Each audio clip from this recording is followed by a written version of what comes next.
Entre la mer et la falaise ligurienne, où s'accrochent des vignes vertigineuses, se cachent 5 villages souvent désignés par les plus beaux d'Italie.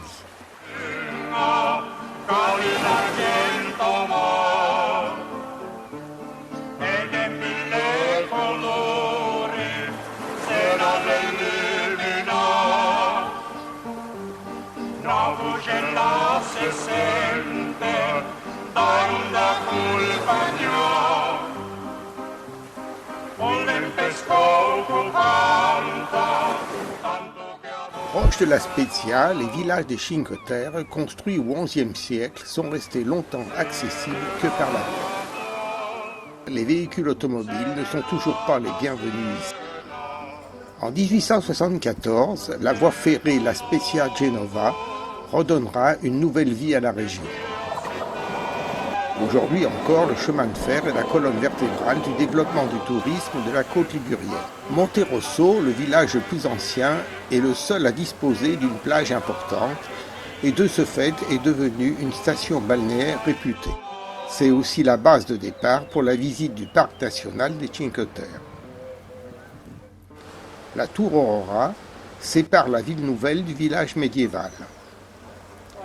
La vieille ville a conservé son caractère original avec ses maisons-tours et ses ruelles étroites.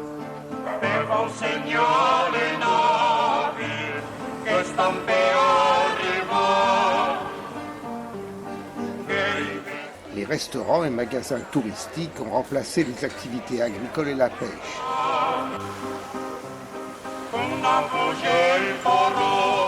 L'une des anciennes tours défensives a été transformée en campanile pour l'église Saint-Jean-Baptiste.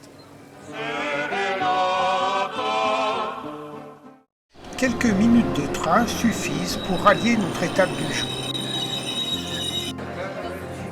Corniglia, village central des Cinque Terre, est perché sur une haute falaise. C'est la seule ville qui n'a pas accès sur la mer. Pour l'atteindre depuis la gare, une volée de 400 marches sert de mise en jambe. Corniglia est entourée de vignes qui en ont fait sa prospérité.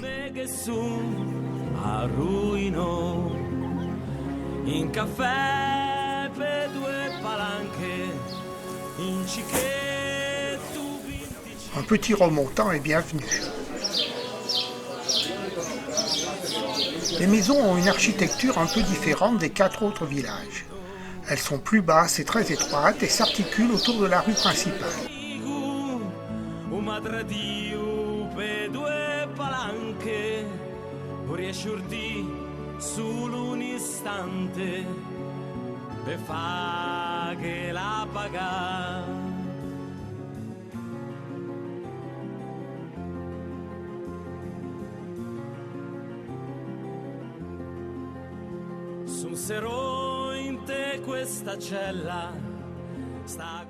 Notre point de départ diminue avec l'éloignement.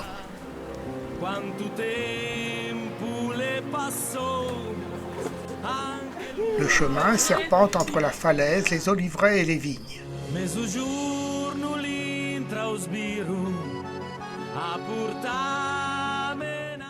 Vernazza est perché sur un petit promontoire rocheux, le château de la famille Doria, attaché à la ville de 1250 à nos jours, rappelle son riche passé économique.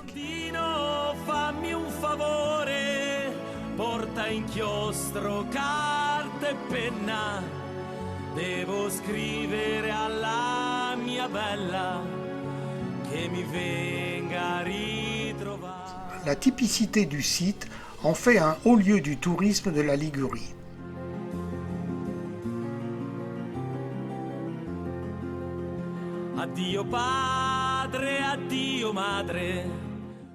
L'église de la paroisse de Sainte-Marie d'Antioche, au clocher octogonal, domine le port.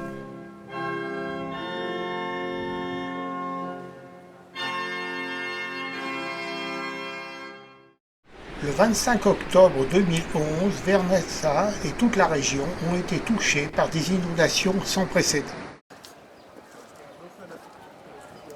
Retour après une journée bien remplie vers Monterosso.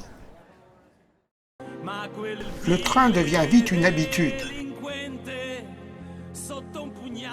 Porte orientale des Cinque Terre, c'est au 8e siècle que des réfugiés grecs auraient fondé la ville. Les maisons, peintes de couleur pastel, suivent le cours du ruisseau, aujourd'hui enterré.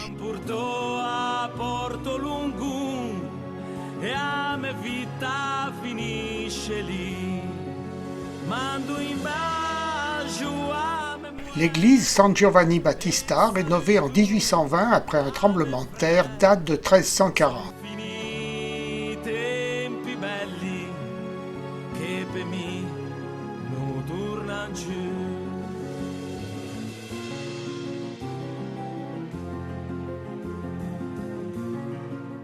Depuis quelques années, les vignes renaissent pour redonner vie au vin réputé des Cinque Terre.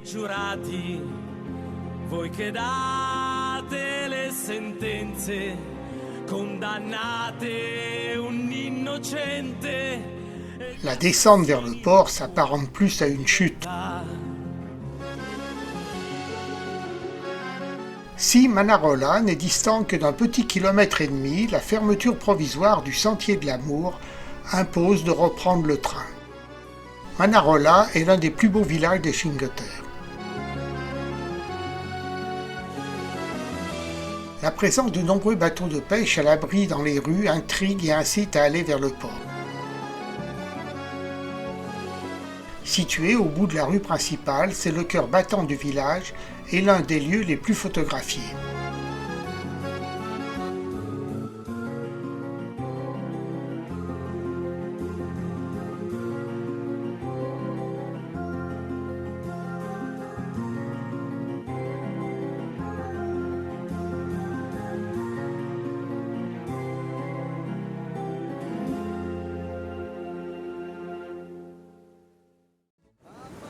Pour notre dernière étape, point de train. Il n'y a pas de gare à notre destination. C'est en bateau que nous allons rejoindre Port Venere. C'est l'occasion de revoir depuis la mer les villages qui nous ont enchantés.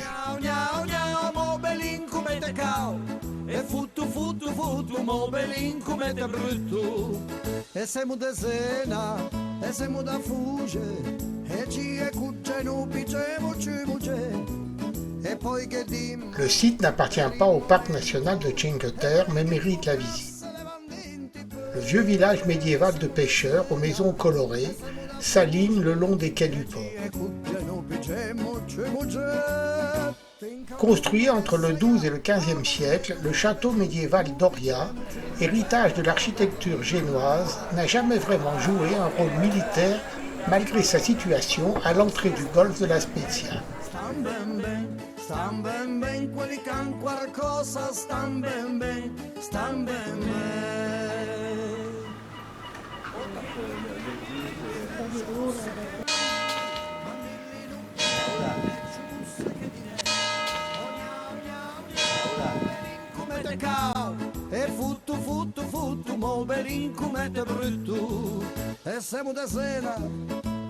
Au bout du promontoire, à l'entrée du golfe des Poètes, l'église San Pietro.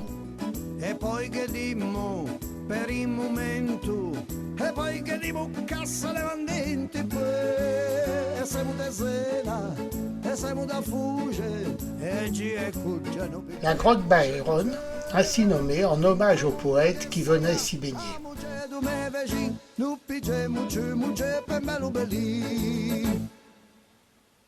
Pembelu,